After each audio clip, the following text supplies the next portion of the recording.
আজকে আমরা 13 অধ্যায় থেকে অর্থাৎ সমান্তর ধারা এবং সমানুপাতিক ধারা থেকে পর্ব 2 করাবো। দেখো এখানে ক নাম্বারে কি বললো, 3 + 5 + 7 + 9 প্লাস ... ধারার কোন পদ 303। করি আমরা ক নাম্বার অঙ্কটা, অধ্যায় 13 ক নাম্বার অঙ্কটা আমরা প্রথমে করব। কি দেওয়া আছে, দেওয়া আছে 3 + 5 + 7 + 9 প্লাস ধারাটির কোন পদ 303 এটা দেওয়া আছে। এই ধারাটা কিন্তু আমরা বুঝতে পারি এদের সাধারণ অন্তরটা সেম আছে। দেখো এই 5-এর থেকে যদি 3 চলে যায় তাহলে 2 থাকে, 7-এর থেকে 5 চলে গেলে 2 থাকে, 9-এর থেকে 7 চলে গেলে 2 থাকে, অর্থাৎ এটা সমান্তর ধারা।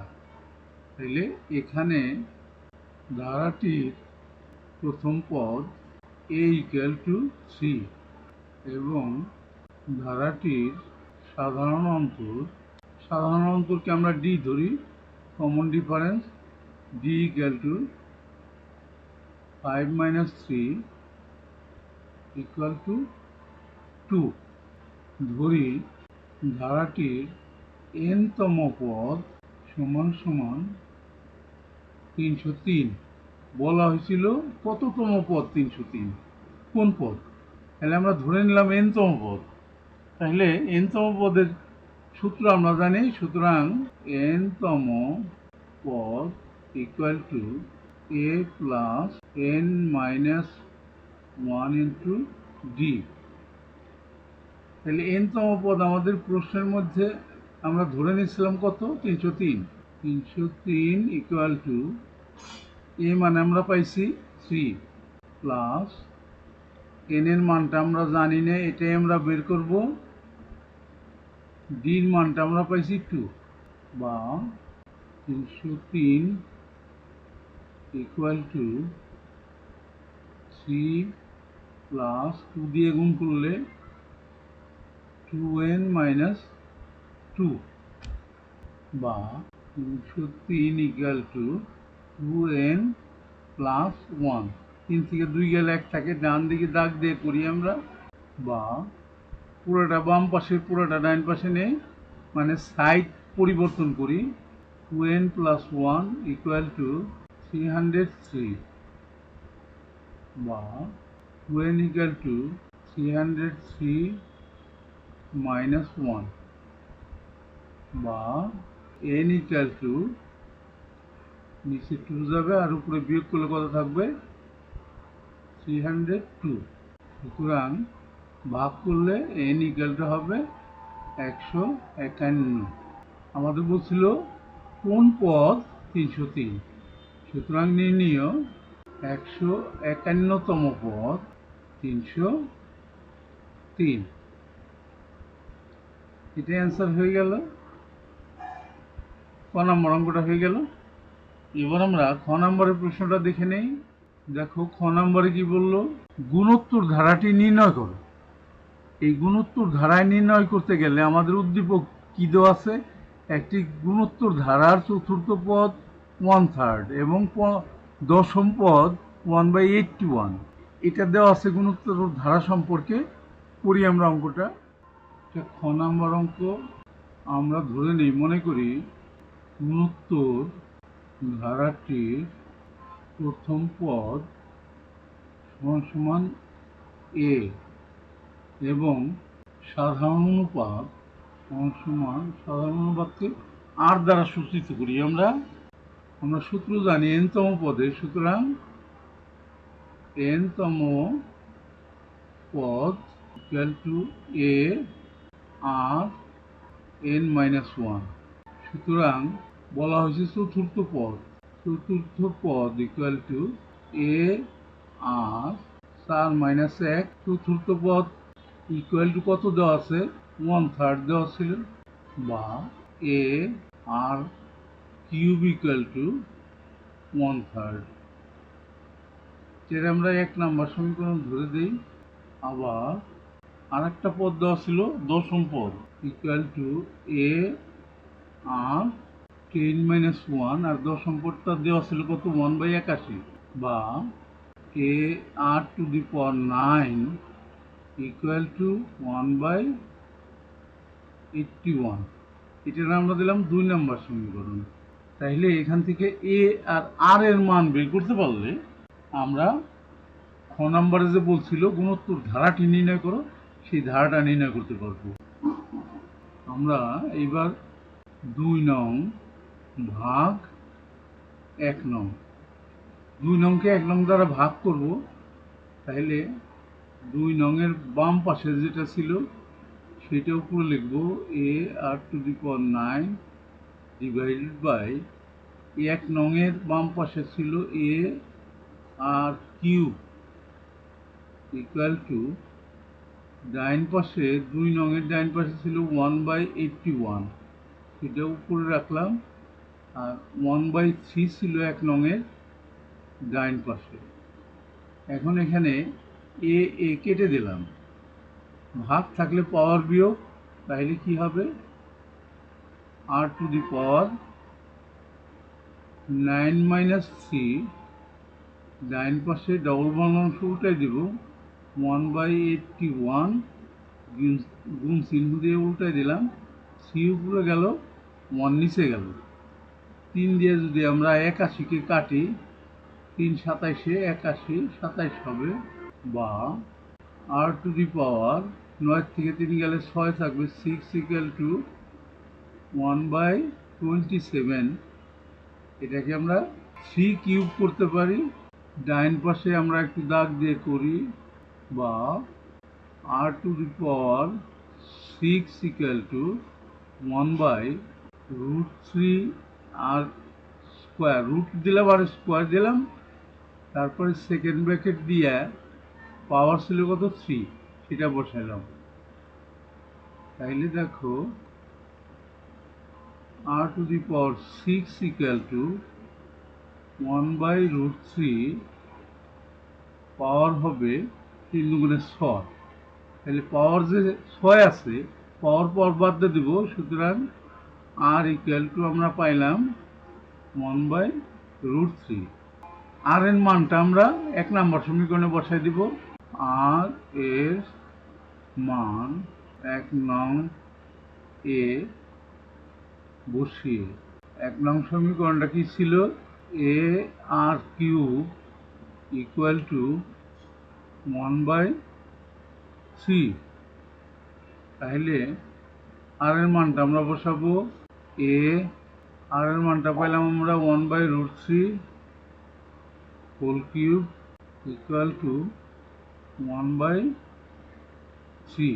দেখো এখানে a ইন্টু 1/, কিউব করলে 3√3 হবে ইকুয়াল টু 1/3।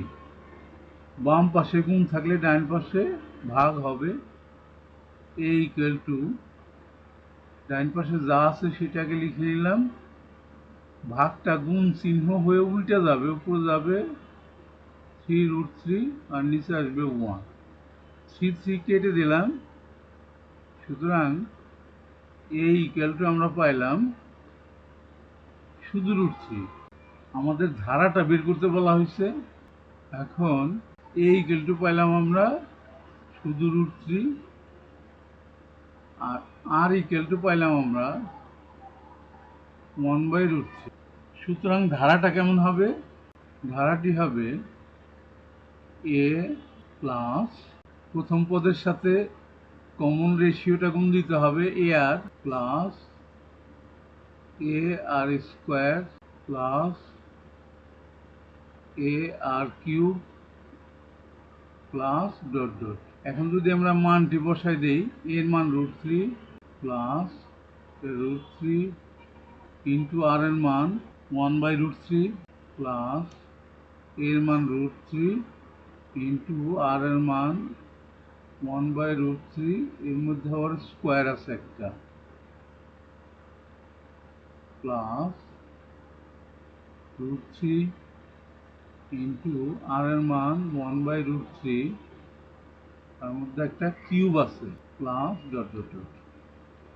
এখন যদি আমরা সিম্পল করি, এই √3 কেটে যাবে, তাহলে এখানে থাকতেছে √3 প্লাস 1, এখানে প্লাস নিচে দুইটা √3, একটা √3 কাটলে আর একটা √3 থাকবে, প্লাস নিচে তিনটে √3, একটা কাটা গেলে দুইটা √3 থাকবে, দুইটা √3 একসাথে গুণ করলে হবে একটা 3, প্লাস ডট ডট দিলাম। এটাই কিন্তু ধারাটা হয়ে গেল, এটাই অ্যান্সার। এরই সাথে কিন্তু আমাদের খ নাম্বার অঙ্কটা হয়ে গেল। এবার আমরা গ নাম্বারের প্রশ্নটা দেখে আসব। তাহলে এটা গ নাম্বার অঙ্কটা ধরি, সমান্তর ধারাটির প্রথম পদ ইকুয়াল টু এ এবং সাধারণ অন্তর ইকুয়াল টু ডি। সুতরাং সমষ্টির সূত্র যেটা আছে, n সংখ্যক পদের সমষ্টি s n equal to n/2 2a plus n-1 into D. এটা সমষ্টির সূত্র। সুতরাং এখানে n এর জায়গায় যদি আমাদের প্রশ্নের মধ্যে বলা হয়েছিল 12 পদের সমষ্টি, এখানে যদি আমরা 12 পদের সমষ্টি লিখি, ডট ডট দিই, তোমরা ডট ডট দিবে না, s12 ইকুয়াল টু n/2 মানে 12/2 2a প্লাস n মানে 12 মাইনাস 1 ইন্টু ডি, বা 12 পদের সমষ্টি আমাদের দেওয়া ছিল 222, তাহলে 222 ইকুয়াল টু, এখানে 6কে 2 দিয়ে ভাগ করলে, 12কে 2 দিয়ে ভাগ করলে 6, আর এখানে থাকে 2a প্লাস 12 থেকে 1 চলে গেলে 11d, বা 6 ইন্টু, সাইডটা পরিবর্তন করতেছি আমরা, 11d ইকুয়াল টু 222, বা 6 দিয়ে ভাগ করলে 2a plus 11d equal to, এটাকেও যদি 6 দিয়ে ভাগ করি তাহলে হবে 318, 6×7 42, 37। এটাকে আমরা 1 নম্বর সমীকরণ দিয়ে রাখলাম। আমাদের আর একটা দেওয়া ছিল, 24 পদের সমষ্টি দেওয়া ছিল 876 এবং 24 পদের সমষ্টি s24 equal to 24/2 2a plus n-1 মানে 24 মাইনাস 1 ইন্টু ডি, বা এত পদের সমষ্টি আমাদের দেওয়া ছিল 876 ইকুয়াল টু 2 দিয়ে ভাগ করলে হবে 12, এখানে 2a প্লাস 24 থেকে 1 গেলে 23 ডি, পুরোটাই পাশে নিয়ে আমরা 12 into 2a plus 23d equal to 876, বা আমরা যদি উভয় পক্ষকে 12 দিয়ে ভাগ করি তাহলে হয় আমাদের 2a প্লাস 23d, এটাকে 12 দিয়ে ভাগ করলে আমরা পাবো 73, 7×84, আর থাকে 3 36, 3×36, এটাকে আমরা 2 নম্বর সমীকরণ দিয়ে দেব। 2 নম্বর, এখন 2 নং থেকে 1 নং বিয়োগ করে দেবো আমরা, 2 নং বিয়োগ 1 নং, তাইলে আমরা পাশাপাশি বিয়োগ করি, বাম পক্ষর সাথে বাম পক্ষ আর ডান পক্ষের সাথে ডান পক্ষ। 2a plus 23d minus, bracket দিয়ে দিই, 2a plus 11d equal to 73, ডান পাশেরটা ডান পাশে বিয়োগ করবো, মাইনাস 37, বা 2a plus 23d minus 2a minus 11d equal to 73 থেকে 36 চলে গেলে থাকে আমাদের 37, চলে গেলে থাকে 36। তুমি ক্যালকুলেটর দিয়ে বিয়োগ করে দেখতে পারো। -2a +2a আমরা কেটে দিলাম। 23d থেকে যদি আমাদের 11d চলে যায় তাহলে থাকে আমাদের 12d ইকুয়াল টু 36। 12 দিয়ে যদি ভাগ করি সুতরাং ডি ইকুয়ালটা আমাদের থাকে 3 থাকে। এই ডি এর মানটা যদি আমরা 1 নম্বরে বসাই দেই, ডি এর মান 1 নং এ বসিয়ে, তাহলে 1 নং সমীকরণটা কি ছিল? 2a plus 11d equal to ছিল 37, বা 2a প্লাস 11 আর ডির মানটা বসাইলাম 3 ইকুয়াল টু 37, বা 2a ইকুয়াল টু 37 মাইনাস 11 দুগুণে 22, ডাইন পাশে গিয়ে মাইনাস করি, বা হবে 33। 27 থেকে 33 চলে গেলে 37 থেকে আমাদের থাকে শুধুমাত্র 4, 2 দিয়ে ভাগ করলে, সুতরাং a ইকুয়াল টু পাবো আমরা 2। এর মানটা 2 পাইলাম। আমাদের বের করতে বলা হয়েছিল 60তম পদ নির্ণয় করো। আমরা দাগ দিয়ে 60তম পদটা বের করব।